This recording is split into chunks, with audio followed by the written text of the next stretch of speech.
Gadis desa yang lugu dan penuh harapan berangkat ke negeri orang untuk membantu keluarganya. Namun siapa sangka, harapan itu berubah menjadi mimpi buruk.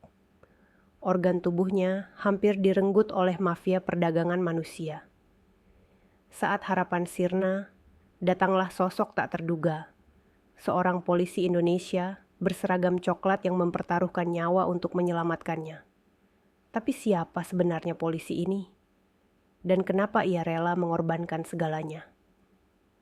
Bismillahirrahmanirrahim. Assalamualaikum sahabat-sahabat yang dirahmati oleh Allah Subhanahu wa Ta'ala.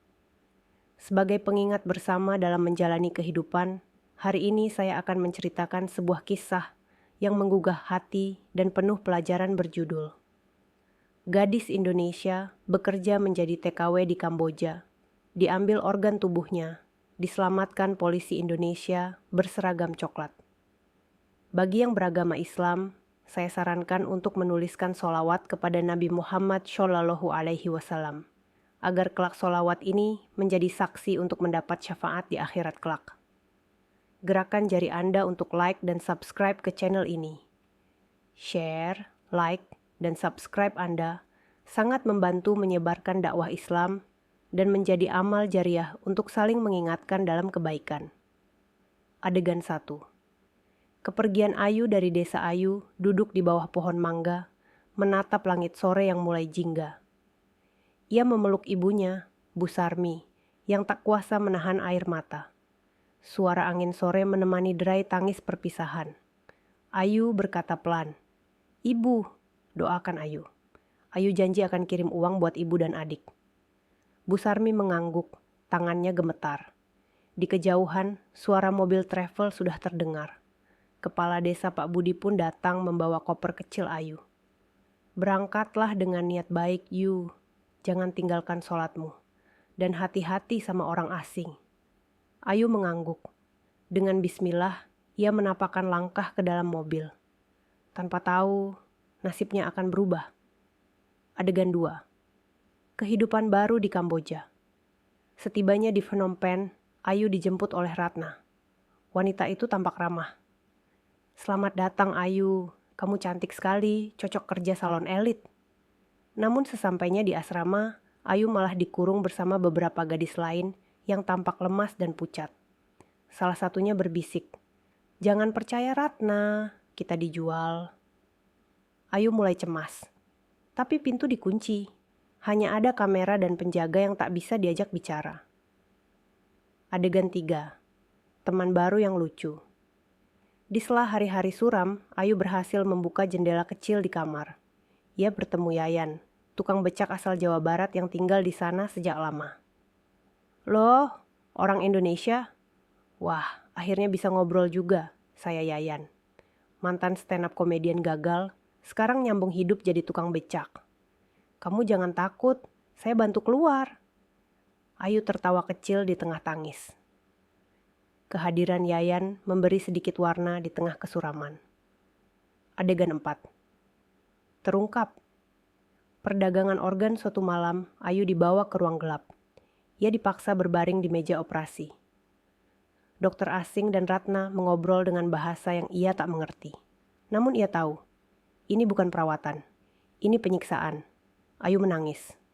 "Allah, tolong Ayu." Adegan 5. Polisi Indonesia. Datang tepat saat pisau bedah hendak menusuk kulitnya. Terdengar dentuman keras. Pintu ruang operasi dijebol. Seorang pria berseragam coklat masuk dengan pistol di tangan. "Polisi Indonesia, jangan bergerak!" Kompol Arif berlari. Dengan satu tembakan ke arah lampu, ruangan gelap. Ia menyelamatkan Ayu, membawanya kabur sambil dikejar anak buah sindikat. Adegan kejar-kejaran pun terjadi di lorong sempit dan pasar malam Kamboja. Adegan 6. Perjuangan bertahan hidup Ayu dan Kompol Arif bersembunyi di rumah Yayan. Di sana, Ayu mulai mengenal sosok polisi itu. Ia tegas, namun lembut. Wajahnya menyimpan luka masa lalu. "Aku dulu gagal selamatkan adik perempuanku. Aku tak mau gagal lagi." Ayu menatap matanya. Dalam diam ada rasa yang tumbuh. Bukan cinta, tapi harapan. Adegan 7.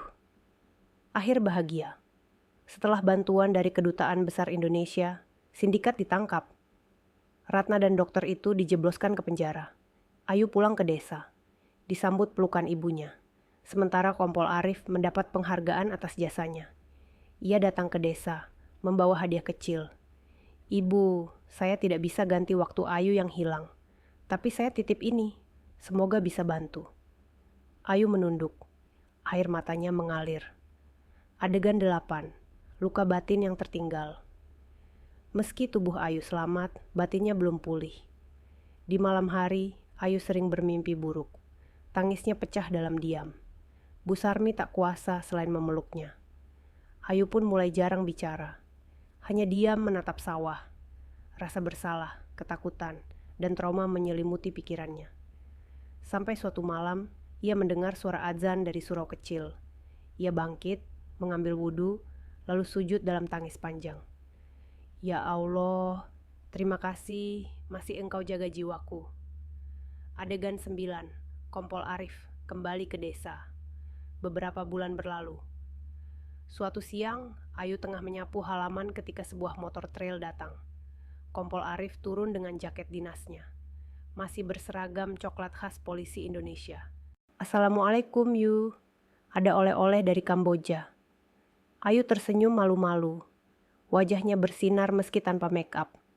Mereka duduk di bawah pohon mangga. Tak banyak bicara, tapi suasana hangat terasa.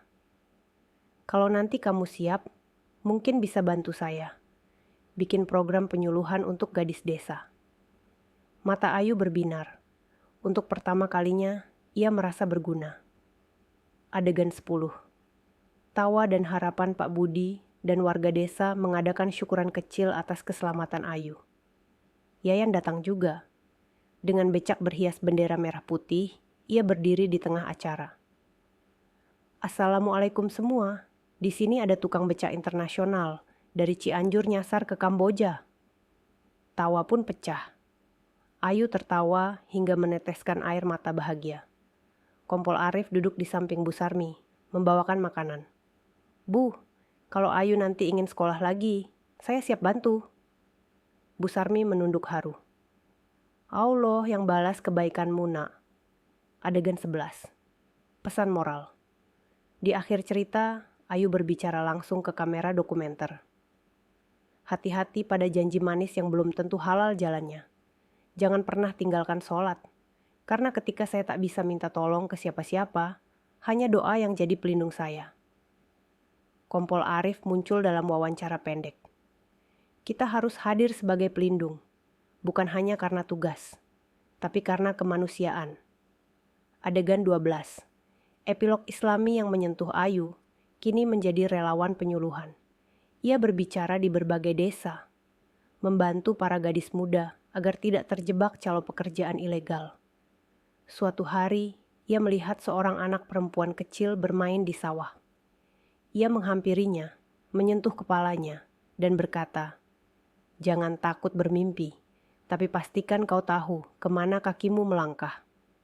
Penutup sahabat. Semua ujian datang bukan untuk melemahkan, tapi menguatkan. Dan jangan pernah remehkan sebuah sholawat, karena bisa jadi itu penyelamatmu di waktu tak terduga. Firman Allah dalam surah Al-Baqarah ayat 286. Allah tidak membebani seseorang melainkan sesuai dengan kesanggupannya.